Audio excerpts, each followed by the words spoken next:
Hey, we're back with Dr. Gary Rants, our new interstitial podcast between our main episodes in studio.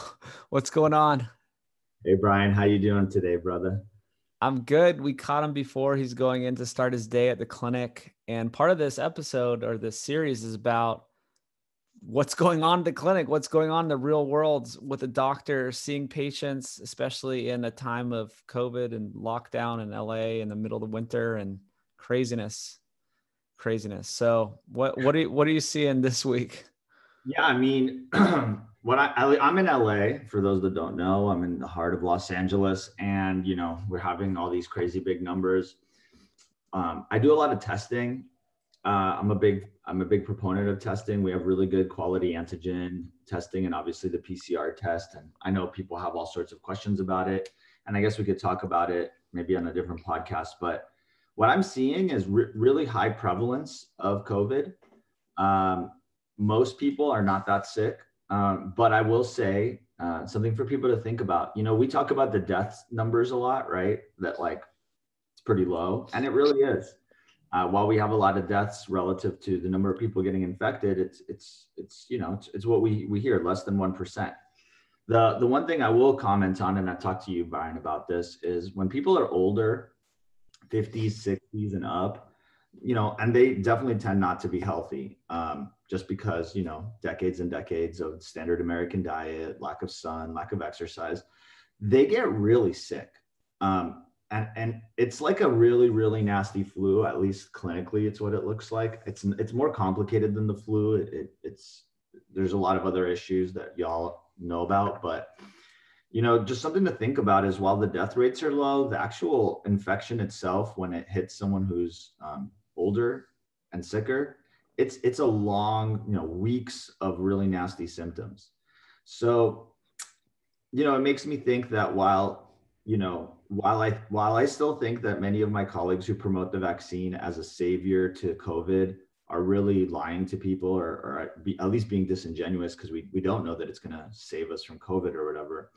you know, the fact that it reduces symptoms especially for older, sicker people, I think it's really important to think about.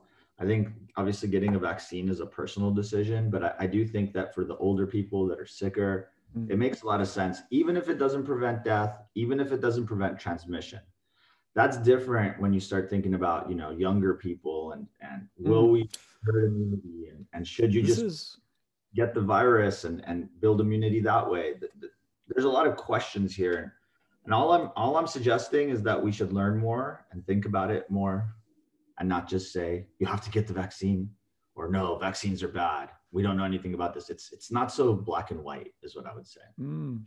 I like that. No one's talking about these nuances. That's what I guess we always try to do at Sapien and on Peak Human, but it's a really good point. And we're going to do a whole episode on this later. We'll do one in person, maybe Dr. Bloom, and yeah, get into all these details. But I like that because it's different for the older people. Yeah. If we're a mess, we're a mess. We know we're a mess. We're 88% metabolically unhealthy. It's probably worse than that, right? That's just what's been one study that showed that. I'm sure if to me and Dr. Gary's standards, 92% are metabolically unhealthy. Consider vitamin D deficiency a profound, you That's a know, huge problem. comorbid. So yes, I've never thought about that angle. Is these older people who are a mess. I mean, we can. I'm always trying to encourage people to change. Make a change now. Make a change now. If we made a change in March, that's 10 months. You could have profound change. You could have high vitamin D levels by then. You could have had all summer to get out in the sun and exercise and did whatever else, to get yourself better. But yes, people who are old, they are having bad cases. Then I mean, it seems like that's the only thing this vaccine is really saying it's going to do. That's all we know it to do. That the evidence only suggests that it reduces symptoms, and maybe some of the vaccines will reduce mortality. We'll see. Um, it brings up a story that I really wanted to mention, and we didn't talk about it right before this, Brian, but I had this patient. I think I've mentioned her before. I'll keep it private, but it was basically a colleague of mine who was on a lot of medicines. She heard what I was talking about. She listened to my podcast, and she came in actually last January, so before COVID. And she was all in. She was, she drank the Kool-Aid, as they say. And within 3 to 6 months or so, like right as COVID was ramping up, she had got to her goal weight. We got her vitamin D in the 50s, got her off her antidepressant, off her blood pressure meds. She was on a cholesterol med that wasn't necessary at all for her. And she was just left with some hypothyroid medication. She was hiking hours and hours and hours. She'd never been able to do, even the hikes that she was doing in her 50s, she had never been able to do in her 30s because she was chronically unhealthy. But she was really all in on the diet. I got a call from her the other day, and it was so sweet. And it was basically like, you saved my life. I thought I was gonna, she's like, people in my situation, she's exposed to COVID a lot because she works in healthcare. They're dying. People that are obese on all these drugs, they're in the ICU. And she was like, she had a nasty, week, and she recovered 100%. She felt great after 1 week. And instead of being sort of upset about how sick she was so grateful that she did not have to go to the hospital. She did not need oxygen. We actually gave her a little bit of antibiotic because we thought there could have been a bronchitis there. And it was just so powerful because she's like, look, if I made a change a year ago and today I recovered from COVID and I'm back at work, I feel awesome. And my colleagues that were in the same boat that didn't adopt a sapien diet and lifestyle, they're sick. They're sick for weeks and weeks and weeks, or they're in the hospital, they're in the ICU on high flow oxygen.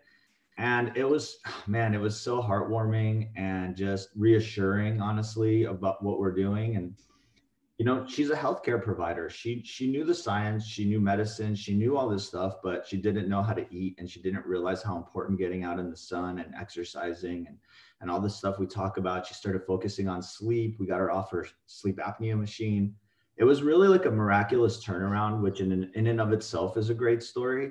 But the fact that she was able to basically beat COVID in just like a few days and recover in a week, and be back at work feeling great. I mean, it was a gift that she gave herself by working really hard and changing her life. And man, she was real emotional, and it was just so powerful. And I know there's a lot of those stories. I read online on our threads, on your posts, like people with these same stories. And I just wish more people would talk about that, because I really do think there's a lot of people not having such a bad time and being protected by their lifestyle. And I wish they talked about it more. I wish there was more like light shown on the people doing it right, people that have changed, and how well they're doing. So I'm really, it's really, really a big accomplishment, because it's hard to get healthcare, especially healthcare workers, right? They're knowledgeable, they've been trained, they're used to using drugs. They're used to being told that no diet works, or just don't take supplements, it's all in your food. Like, what do all this nonsense. And she changed her mind, and she changed her life. And now she's back at work, kicking butt, helping others, because she did that a year ago. Wow. That's so cool. And this is the kind of story I want to see in the news. Like, this is what I feel like they would never do an expose or a little segment on, is the person who started early, who could have been in a way worse situation. And I mean, maybe it's hard to always say. It's like, well, maybe she wouldn't have done well. I don't know. Maybe she would have had an easy time last year. I don't know. I think that that's crazy, and that she has a way better chance now that she got healthy. But I don't know. I don't know why we can't talk about this stuff. She still got the vaccine. She still got the vaccine. It was part of her thing. I just think that it feels like you can either promote the vaccine, social distancing, and masks, or you can promote lifestyle changes, but you can't actually talk about both. We got a lot of heat for our COVID episode. I'm sure a lot of you listened to that. And, it was very clear, if you actually listen to the episode, that we promote lifestyle modifications in addition to standard of care, which is how you're supposed to do it. Standard of care is okay. Like, Western medicine has a role. We help sick people, but when you start, adding on something that might supersede those recommendations, that's when people get upset. I love it. We're doing both. but we also were a bit against the lockdowns or certain things. Like in your practice, you do all the measures and everything's good, but on a bigger scale, we need to sort of realize what the unintended consequences of are some of these decisions, or just looking at the science. Like there, people aren't saying that lockdown. Even the WHO is saying lockdown should not be your thing. I was saying the other day, we're in LA here, right? We are locked down to the gills. Like no one can leave their house unless it's for, a specific purpose. Everything's closed.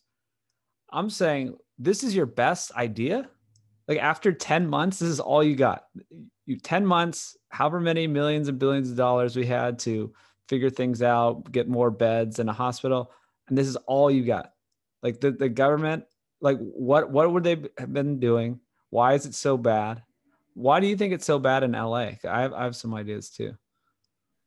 Dense population, really sick people here. I think we underestimate how many people are here, and we're kind of known for having like healthy people, but I don't think we have as many healthy people. I think we have a lot of unhealthy people. I think that you have everything from just, your standard American who's just eating fast food and Mexican food and just eating all the time. But then you also have people that are quote unquote healthy that are actually immunocompromised because their vitamin D is low, their B vitamins are low, all they're eating is plant food. They want to be healthy, but they don't understand the intricacies and the nuances of eating a plant-based diet, which is very, you have to really understand what you're doing. So I just think we have a lot of sick people. You know, if the question is why is LA getting hit so hard compared to other places when LA is locking down the most, Mm-hmm. that is a question I would like to hear an answer to. Like maybe you have some ideas, but I don't really know. It Well, certainly proves that the lockdown is silly. well, exactly. It proves a lot. Well, I think it's partly because the transmission occurs in the home a lot, and I think that was proven out in New York a long time ago, 9 months ago, and that's where it occurs, and you're spending a long time with people. And so the people I know, I hate using anecdotes, but it's like the people who are the safest and stayed home the most are the only people I know that got it, and the only family members and all these people who got it, people our age and their parents, were the people who stayed home and locked down. And so, I mean, I don't know. I think it transmits in the home, and so these people. But then you say, where do they get it? Right? It gets picked up maybe in their workplace. That's what I've heard from some of my friends' families. So they got in the workplace where they're, using their mask still in the workplace all day. But if you're standing next to someone all day, and you take it off and you're eating or whatever, so I think it's transmitting in these closed locations, like, right, and then they bring it home, and then in the closed environment of a home it spreads. But people who are just like me and you, we go out, we do our thing, that's not where it's spreading. We don't It's not spreading on the beach volleyball court in the middle of the bright sunshine in Los Angeles. And so we're kind of doing the opposite. We're just taking, Yeah, 100%. I also think there's this additional factor of like when you walk around LA, and anyone who's visited or is from here and goes elsewhere, you can sense the nervousness, fear, anxiety. And we know how important like mental health is for your immune system and for your ability to recover. So I do think that after, just a really, really fearful year where people are not exercising, they're drinking more, they're eating worse, they're not getting out in the sun. And then you add to that like a mental sort of a mental handicap of like I'm so scared and I'm so fearful, and you get a little sick and you just get really sick, right? Because you're not building yourself, you're not prepared for it, both physically and mentally. I definitely think there's a mental component here. I think in medicine, in Western medicine, we always seem to minimize the power of the brain, right? We don't focus on mental health. We know that when we do focus on mental health, it's sedative, suppressive drugs, antidepressants, benzodiazepines, these sorts of things. And I think that ultimately it catches up to you. And that's what we're seeing. We're seeing a fearful society that's afraid, that's not prepared, that's hoping a vaccine will save their ass. and that's just not going to be the case. And I think until we get back to living, going outside, having good relationships, I don't think we're ever going to be healthy, right? We need to have a normal, and that's why I think, some of my rants earlier on this podcast and our conversations were that I saw that coming. I saw that if you create fear, if you create lockdowns, if you lie to people about so many things, no one knows what the heck is going on. And in the end of the day, they're so afraid that they're just going to be susceptible. Again, that's also kind of like my feeling. It's not like necessarily evidence-based, but it is evidence-based to suggest that your mental health either weakens or strengthens your immune system. So I think it's this dynamic process of creating like a really nasty environment and through lockdowns. And I think that it's nipping us in the bud. I think that has something to do with it. Yeah, LA has done a very good job of scaring people and making everyone's wearing the mask. Everyone's like very compliant, but I think it has that problem where they're also fearful. They're also not getting exercise, and all I see is people getting Uber Eats and stuff. They're just not healthy, and so it's all compounding. And then also my last bit on this, my idea is that I think by being so extreme and everyone in LA is so fearful and actually stayed home and followed all these rules, we falsely contained it, right? We flattened the curve, which is great, because the idea was to flatten the curve to not overwhelm the hospitals. But I think we flattened it so much for so long, it actually had this unintended consequence of us not having any herd immunity, people's immune system being lowered. I had a great podcast with Karan Krishna, and he's talking about you need interaction with people, right? So you want fleeting exposure. It helps build your immune system. And so we didn't have that in LA, right? So we falsely flattened it more than any other state, maybe. And then now when people are trying to go out for the first time, then their immune system's down and they get it. It was the holidays. Yeah. And it's a time where you're, more vitamin D deficient, you're eating worse because of the holidays. And then all of a sudden, like how long can you lock down? And then you go and see some family, you liberalize your lifestyle a little bit, and bam, everyone's got it. It's a big mess. For anyone listening that's not in LA, it is scary here. The city is falling apart, both on a like physical level with homelessness and with everything's boarded up. Like it's just, they're destroying the city I grew up in. It's a disaster. The hospitals are fine. Like, look, they're full, but like, that's how hospitals, if a hospital's not full, it's losing money. So I want people to know that like a lot of the numbers and a lot of the hospitalizations and the ICU stuff, like it's not like the hospital administrators are upset by this, right? It's only the news that's upset. The doctors are getting paid, the hospital's getting paid. It's a business. Healthcare is a business, and you have to consider that. So yes, there's more numbers. Yes, there's more people getting sick, but also, if you come into the hospital with a COVID diagnosis, you're getting admitted, even if you don't need to, because for 6 or 7 months, the hospitals were empty because everyone was just staying at home, afraid, and people were hemorrhaging cash. They were firing nurses. And now it's swinging the other way. They're admitting everyone. Everyone's overwhelmed. They don't have enough nurses. The doctors are already gassed, and it's a big mess. I think it's because we have taken a very, very myopic approach to this thing and not realized that like, hey, the cat's out of the bag. This is there. Vaccine's not going to save you in a year. Let's do some other stuff. Let's protect our vulnerable. Let's get some herd immunity with younger, healthier people. Let's put them in positions to help the vulnerable. But we didn't do any of that. We're business as usual, except we're going to shut down all the businesses. And that's the mess. So anyway, I think I think that's it. I think we screwed ourselves and the people. So to reiterate, I was going out, I was living my life, I was following rules, right? If I went into someone's business, I wore a mask. But other than that, I was living my life, being healthy, playing beach volleyball, interacting with people. And so I was ready. I'll tell you a quick story. I have a roommate. I grew up with a guy in Hawaii, and we're living together still. It's kind of crazy. We're old men. We're still I still have a roommate. I feel weird sometimes, but he moved out, right? And he had this other guy move in. This dude came in from Mexico City with, he said, I had a fever for days. I was curled up in a ball. I think I have COVID.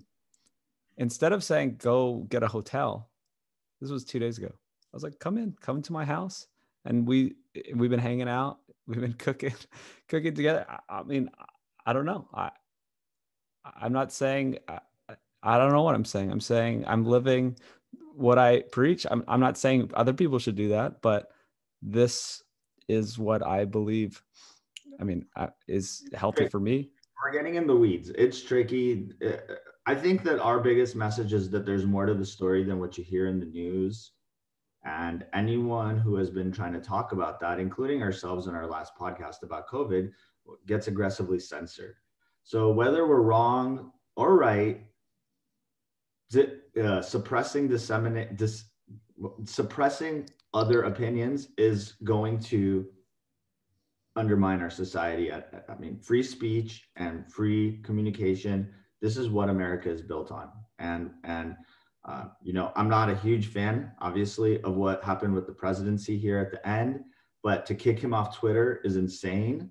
That is a terrible precedent to set. I know we're now going into some politics, not really our thing, but look, I'm aggressively opposed to censorship. I work with a lot of immigrants. I'm a Russian immigrant myself. I was very young when I came, I was 3, but a lot of my patients come from Russia, Armenia, Israel, Iran, all these different countries, right? And a lot of them have been exposed to communism. They lived it, including my parents. Mm-hmm. And the one thing they all tell me is this suppression of information, the censorship of alternative ideas, it horrifies them because they understand that it seems like not a big deal today, right? Like today, it doesn't seem like a big deal that they kicked Trump off Twitter. But what it means if you follow that path is dictatorship. It's what led to Nazism.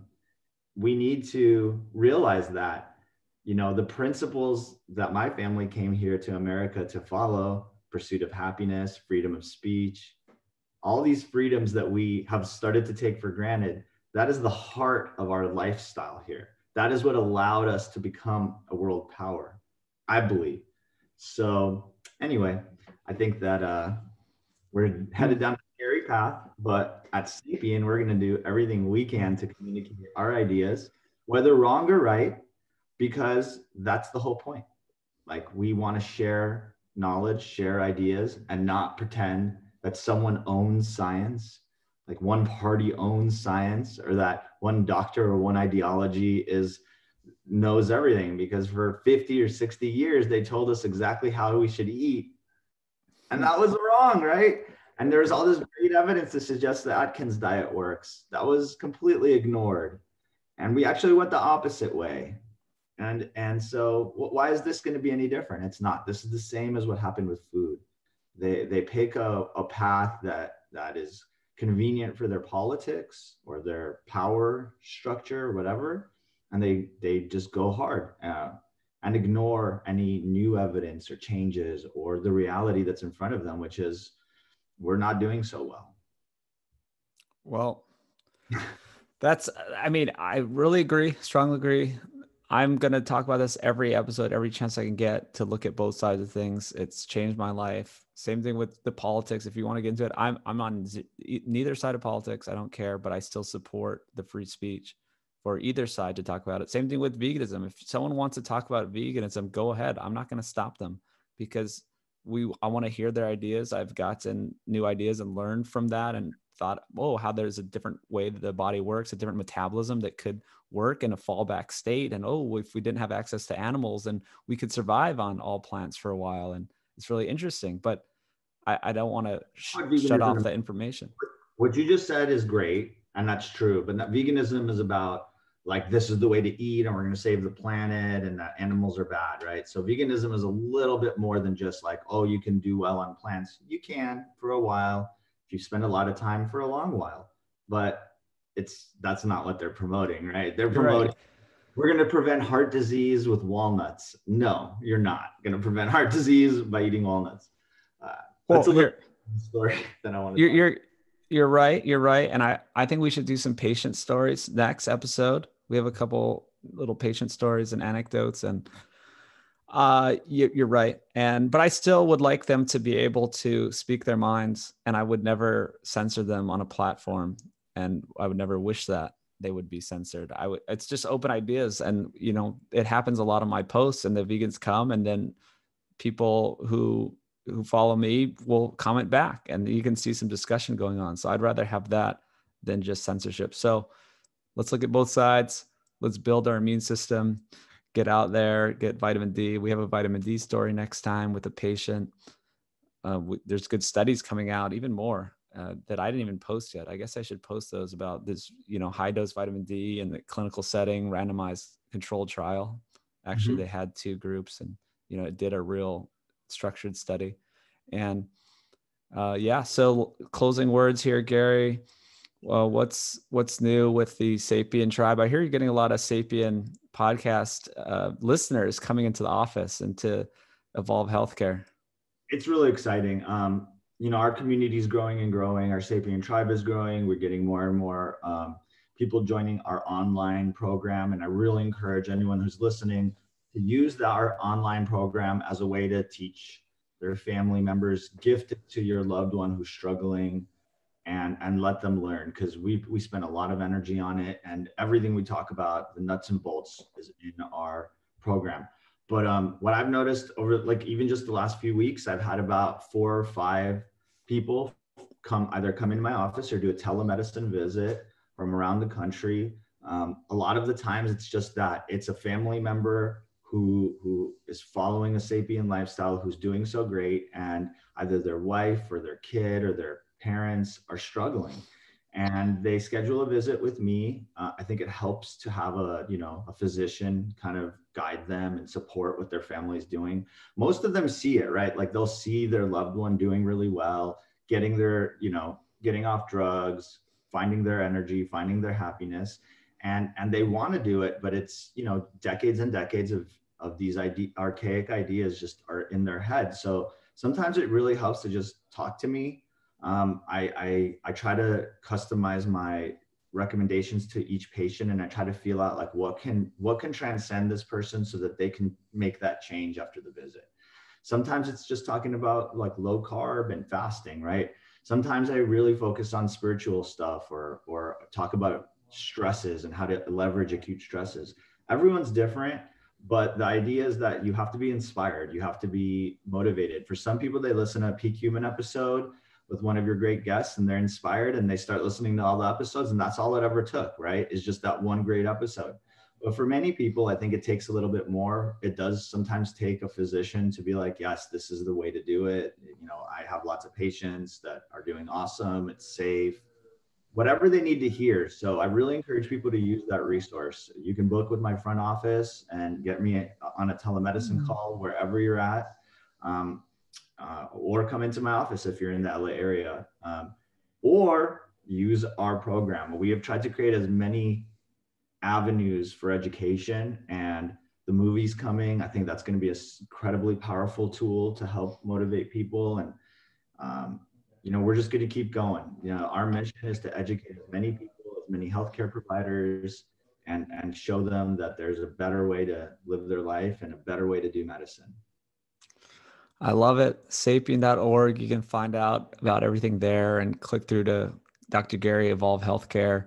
And yeah, nose to tail. My last words on this is nose to tail is doing well. Got a lot of great products there. So I won't go into a whole diatribe about how great they are, but you can check them out, They're great. nosetatail.org. I'm a huge fan. I got some beef cooking in my slow cooker right now. Nice, man. And the skin food is back. Everyone loves the skin food. It's like frosting. It's just magical. And we're doing some without any scents too, for people who don't want any essential oils. So we have a plain one, and for babies too. We have skin food for babies. Good job, Ryan. All right, good stuff. We'll see you next week. We'll hear some more patient stories. Thanks, everyone. We'll catch you next time. Everyone.